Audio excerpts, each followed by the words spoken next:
Sir, this bill, the representation of the people, is proposed to bring back real democracy to our country, sir. Are you presenting this as a private bill? Yes, sir. Sir, ये हमारे देश में नहीं चलेगा. तो इस पर ఎంపీలకి ఏం పని ఉన్నట్లేదు. ఇటు తిరిగి పని చూసుకో. ये बिल्कुल आसान काम नहीं है.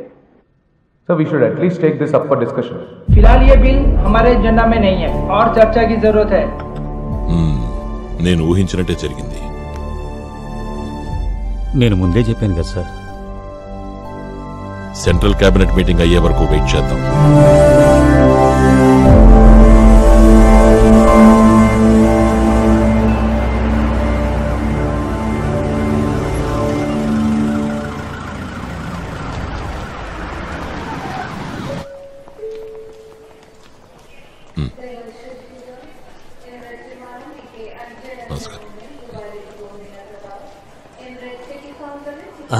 చంద్రం వచ్చేసాడు.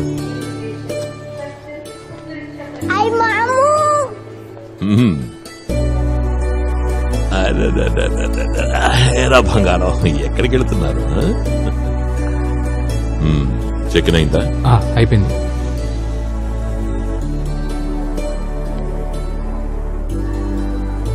ఇన్నాళ్ళు నువ్వు నాకు దగ్గరలోనే ఉన్నావని హ్యాపీగా ఉన్నాను. కానీ ఇప్పుడు నువ్వు నన్ను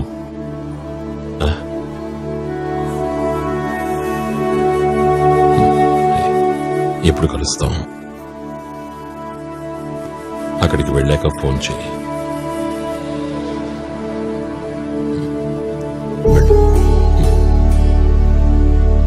వెళ్ళగానే కాల్ చేస్తాం.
మీ వెహికల్.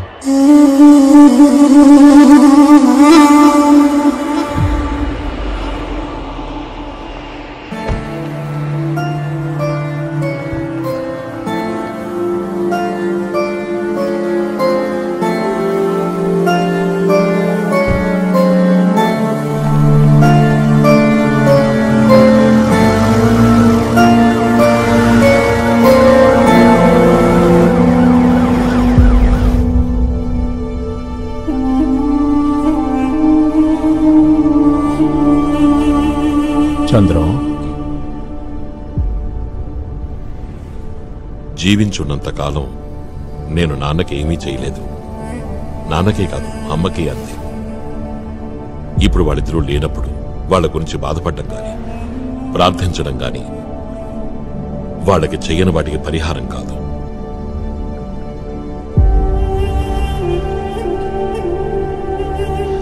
లలితని వాళ్ళెంతో కష్టపడి పెంచారు. వాళ్ళ తర్వాత నేను దాన్ని చూసుకుంటానని వాళ్ళు అనుకుని ఉంటారు.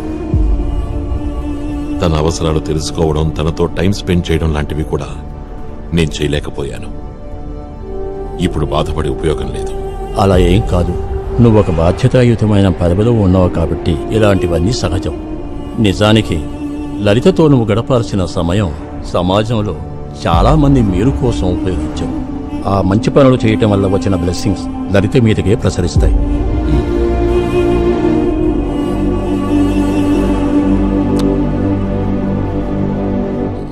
ప్రేమ, పార్కింగ్ ఫుల్. వచ్చే కాస్త వీధికి డైవర్ట్ చేయండి. శ్వేత,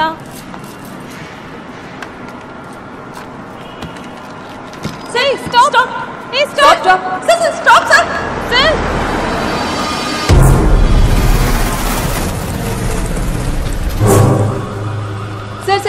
సార్ ఇక్కడ పార్కింగ్ లేదు సార్, ఇది రిజర్వ్ లాట్ సార్. అయ్యో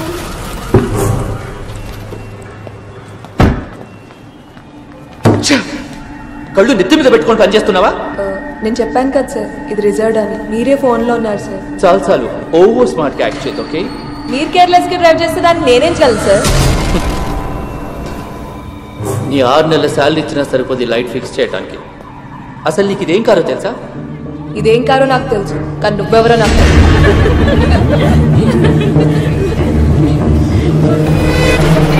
శ్వేతా దాస్, అడ్రస్ కూడా కావాలా?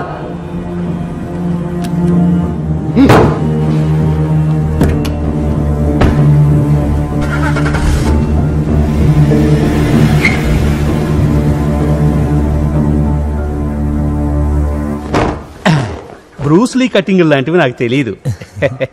నీ జుట్టు మాత్రం స్ప్రింగ్ లాగా రింగులు తిరిగింది. అయినా కూడా రోజు ఆయిల్ పెట్టమని చెప్తున్నా వినిపించుకోవే.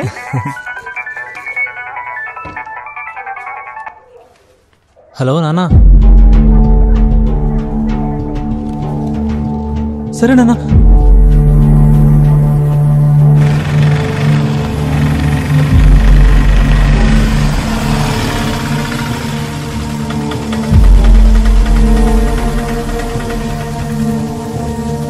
సరేనా సార్? ఓకే. ఏంటి, ఏం కావాలి? నాన్న. నాన్న?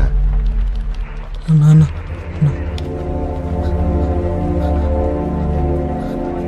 నాన్న నాన్న ఏం జరిగింది? ఓయ్ నాతోరా.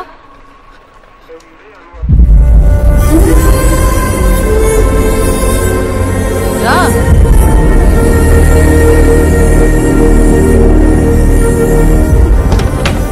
వేరే ఎక్కడో దాచుంటుంది సార్, తన దగ్గరైతే లేదు. సార్కి నువ్వు అది ఎక్కడ దాచావో చెప్తే నీకే మంచిది.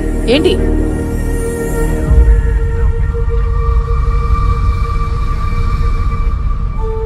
ఏంటక్క ఇది? ఫాల్స్ కేసు రా.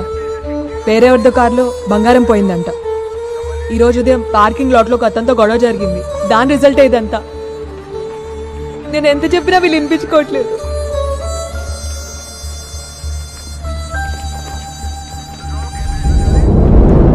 అది ఏమయ్యా సార్? నువ్వెవరితో మాట్లాడుతున్నావో తెలుసా నీకు? నువ్వెవరైతే నాకేంటి?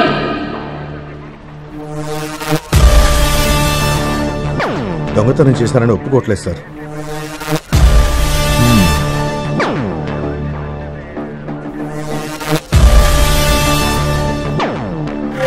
నాతో చెప్పు, పర్లేదు.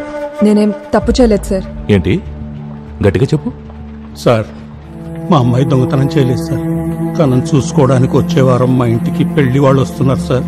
ప్లీజ్. నేను నీతో మాట్లాడుతున్నానా? పక్కకి నిలబడ.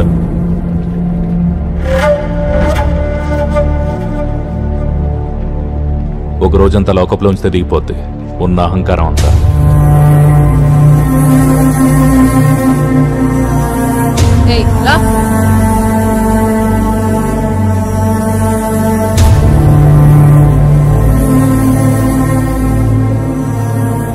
రాత్రికి నేను ఇక్కడ ఉండాల్సి వస్తే రేపు నా కోసం మీరెవరు రావక్కర్లేదు.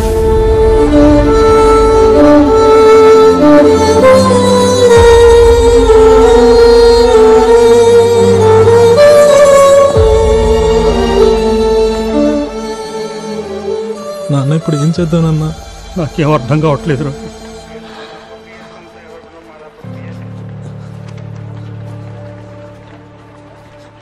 అడ్వకేట్ పద్మనాభం గారి నెంబర్ ఉంది, కాల్ చేయనా? చేయరా.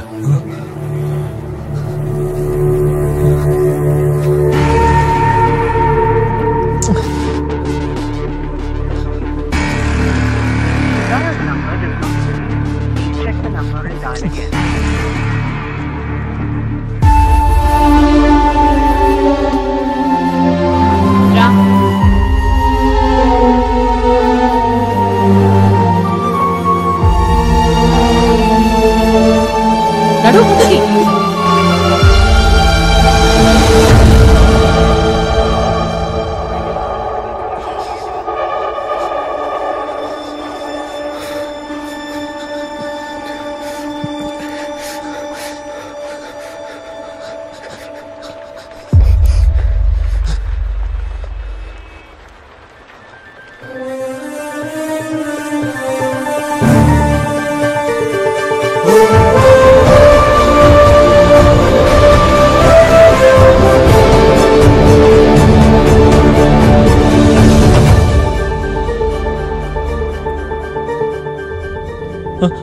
హలో సంజయ్ సార్ సార్ అది మా అక్కని ఇక్కడ ఫాల్స్ కేసులో మ్యూజియం పోలీస్ స్టేషన్ సార్.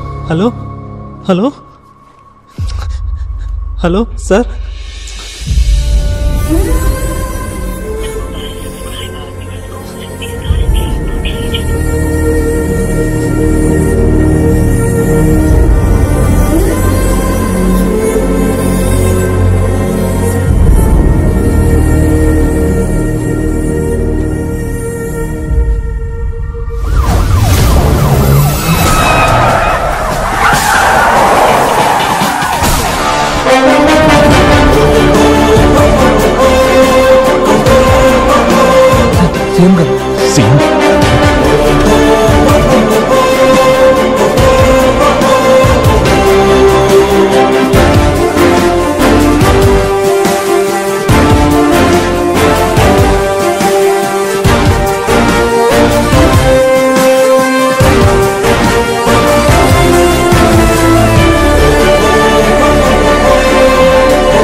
జీడి తీసుకురండి.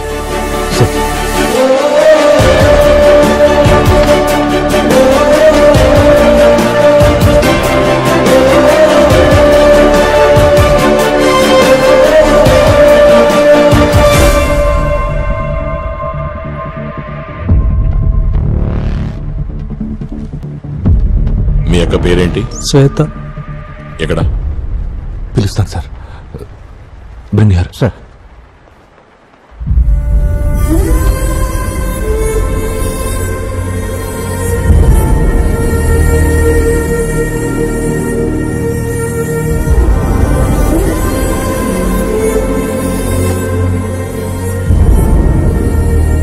ఏంటి కేసు? ఈ అమ్మాయి మీద పెట్టిన కేసు ఏంటి? సార్ దొంగతనం కేసు సార్. ఏం దొంగతనం? సార్ ఈ అమ్మాయి వర్క్ చేసే పార్కింగ్ లాట్లో ఒక కారులోంచి బంగారం దొంగతనం చేసింది సార్. కేసు పెట్టింది ఎవరు? సార్ సుశీల్ అనే ఒక అతను బిజినెస్ మ్యాన్ సార్. కంప్లైంట్ చూపించు. రిటర్న్ కంప్లైంట్ ఇవ్వలేదు సార్. మరి సార్ ఫోన్ చేసి కంప్లైంట్ చేశారు. ఎఫ్ఐఆర్ రాశారా? లేదు సార్. సంఘటన జరిగిన ప్లేస్కి వెళ్ళి ఎంక్వైరీ చేశారా? లేదు సార్. తనని క్వశ్చన్ చేశారా? చేశాను సార్. ఏం చెప్పింది? దొంగతనం చేసినట్టు కమిట్ అవ్వలేదు సార్. గోల్డ్ దొరికిందా? ఇన్సిడెంట్ ఎప్పుడు జరిగింది? సార్ ఈరోజు ఈవినింగ్ సార్. అంటే సెక్షన్ 379 కింద ఛార్జెస్ ఫైల్ చేయాలి. Yes sir. సో ఈవినింగ్ దొంగతనం జరిగిందనేది ఆరోపణ. రిటర్న్ కంప్లైంట్ ఇవ్వలేదు, ఇన్సిడెంట్ జరిగిన చోట ఎంక్వైరీ చేయలేదు, ఎఫ్ఐఆర్ రాయలేదు, గోల్డ్ రికవర్ చేయలేదు. అనుమానం పేరిట అమ్మాయిని లాకప్ లో ఉంచారు.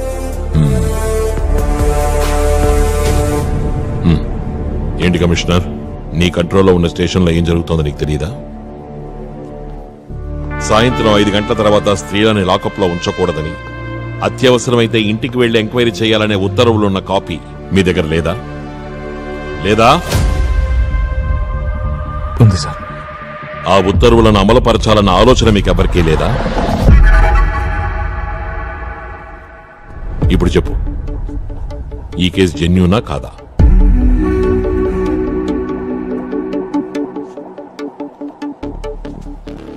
Are Brahmanandam, sub inspector of police. Shine Thomas, circle inspector. ఇద్దరికి సస్పెన్షన్ ఆర్డర్స్ రెడీ చేయండి. వీళ్ళిద్దరిని అఫీషియల్ కారులో మీరే ఇంటి దగ్గర డ్రాప్ చేయండి. చేసిన తర్వాత నాకు ఫోన్ చేయండి. తర్వాత ఈ కంప్లైంట్ ఇచ్చిన వ్యక్తి ఫుల్ డీటెయిల్స్ రేపు ఉదయం 10 గంటలకల్లా నా ఆఫీస్ టేబుల్ మీద ఉండాలి. I will see to it sir.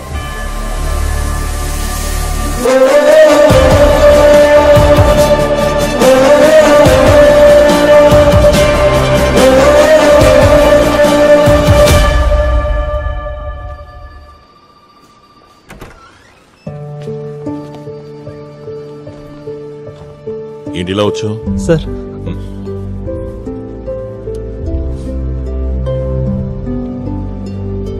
ఏంటి విషయం? అది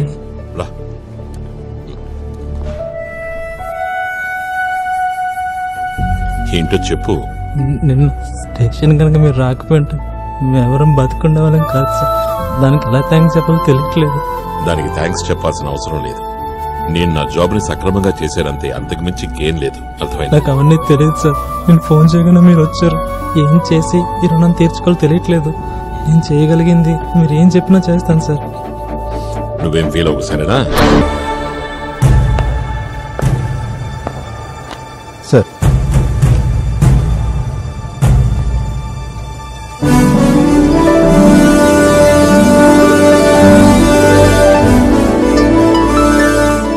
సీఎం ఆఫీస్ కనెక్ట్ చేయండి.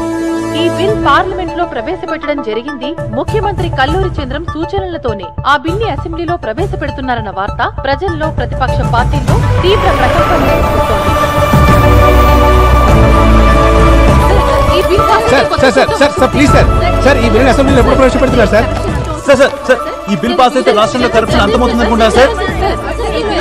తెలంగాణ ఉన్న ప్రస్తుత పరిస్థితుల్లో ఇలాంటి బిల్లును ప్రవేశపెట్టడం అవసరమంటారా సీఎం గారు? సమాధానం చెప్తాను, వెయిట్ చేయండి.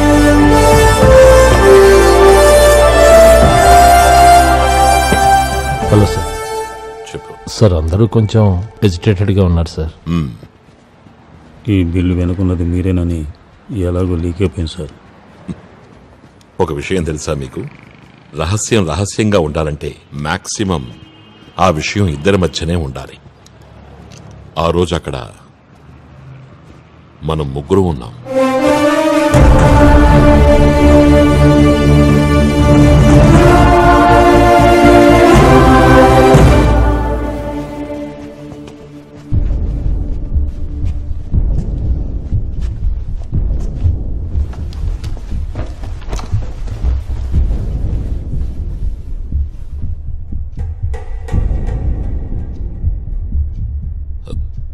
బాబీ రాలేదా?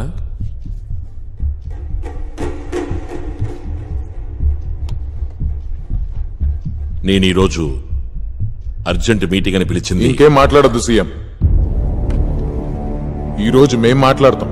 అలాగే కూర్చుని మీరు వినండి. మనం ఈ రాష్ట్రంలో అధికార పక్షంగా ఉన్నాం. మనం అంటే అందరం. మీరు బిల్ అసెంబ్లీలో ప్రవేశపెడితే అది పాస్ అవ్వాలి. అవ్వకపోతే రాజీనామా చేసి మనం ఇంకో ఎలక్షన్ కి సిద్ధపడిపోవాలి. అయ్యో, ఏంటి సార్ మీరు మాట్లాడేది? మన సీఎం బిల్ ని ప్రవేశపెట్టిన తర్వాత అది పాస్ అవ్వకుండా ఉంటుందా? ఎందుకు మీరందరూ ఈ బిల్లుని వ్యతిరేకిస్తున్నారు? దాన్ని అసెంబ్లీలో ప్రవేశపెట్టనివ్వండి, అప్పుడు చూద్దాం. సీఎం అంత కాన్ఫిడెంట్ గా ఉన్నప్పుడు బిల్ ని అసెంబ్లీలో ప్రవేశపెట్టనివ్వండి సార్. అదప్పుడు ఏం నువ్వు అనేది? ఈ చెత్త బిల్ ని సపోర్ట్ చేస్తే చివరికి నష్టపోయేది మనమే. అది నిజమే.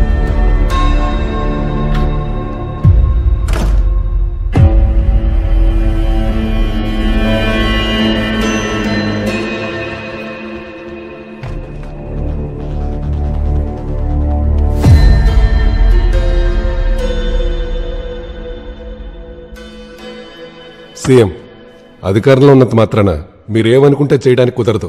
ఇక్కడున్న వాళ్లలో మెజార్టీ పీపుల్ నాతో కలిపి ఈ బిల్లుని పూర్తిగా వ్యతిరేకిస్తున్నాం. నేను చేయబోయే ఈ కంపారిజన్ కరెక్టో కాదో నాకు తెలీదు. కరడుగట్టిన గజ దొంగలు కూడా కొన్ని నీతి నియమాలను పాటిస్తారు. కానీ మన సీఎం గారు మాత్రం ఈ బిల్ని ప్రవేశపెట్టే ముందు ఏ నియమాల్ని గౌరవించలేదు. రామచంద్ర గారు, ఈ బిల్ని ప్రవేశపెట్టింది పార్లమెంట్ లో. దానికి మీరు సీఎం ఎందుకు దోషులు చేస్తున్నారు? నేను ఒప్పుకుంటాను గీత, మన పార్టీలో ఉన్న ఏకైక ఎంపీ ఆ బిల్లుని పార్లమెంట్ లో ప్రవేశపెట్టాడు. ఆ విషయం నీకు ముందుగా తెలుసా? తెలీదుగా? మన పార్టీ పార్లమెంట్ కమిటీలో డిస్కస్ చేశారా? లేదుగా? సరే, అది వదిలేండి. అక్కడ కూర్చున్నారు చూడండి, పార్టీ అధ్యక్షుడు. కనీసం ఆయనతో అయినా చెప్పారా? సీఎం, ఈ బిల్లు అసెంబ్లీలో ప్రవేశపెట్టడం కుదరదు. మిస్టర్ రాజా, మీరు దొంగ. మిస్టర్ రామచంద్ర, మీరు మీరు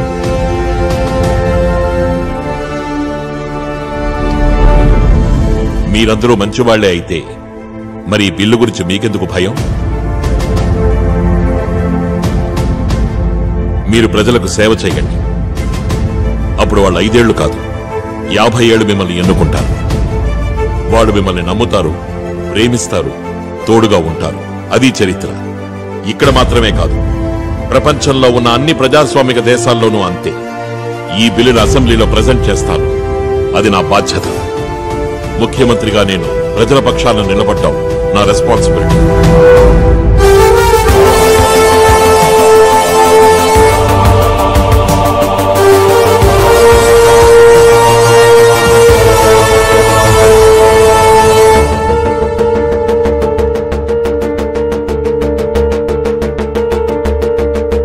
బాబీ గారు, బిల్లు పాస్ అవుతుందా రిజెక్ట్ అవుతుందా అనే దాని గురించి మేము ఆలోచించట్లేదు. కానీ ఇలాగే ఏకపక్షంగా ముందుకెళ్ళాలనుకుంటే మాత్రం మాకు ఆయన సీఎంగా వద్దు. అక్కర్లేదు.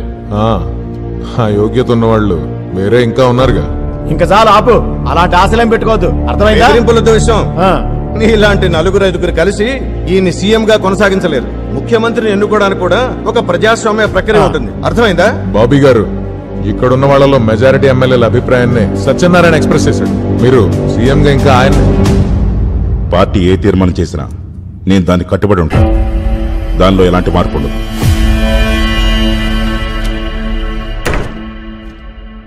సార్, అర్హత ఉన్న వాళ్ళు ఇంకా ఉన్నారు. మీరు సీఎం, నేను హోమ్ మినిస్టర్. 2 సంవత్సరాలు అధికారంలో ఉంటాం. 1 సంవత్సరం తర్వాత మీరు హోమ్ మినిస్టర్, నేను సీఎం. ఏమంటారు?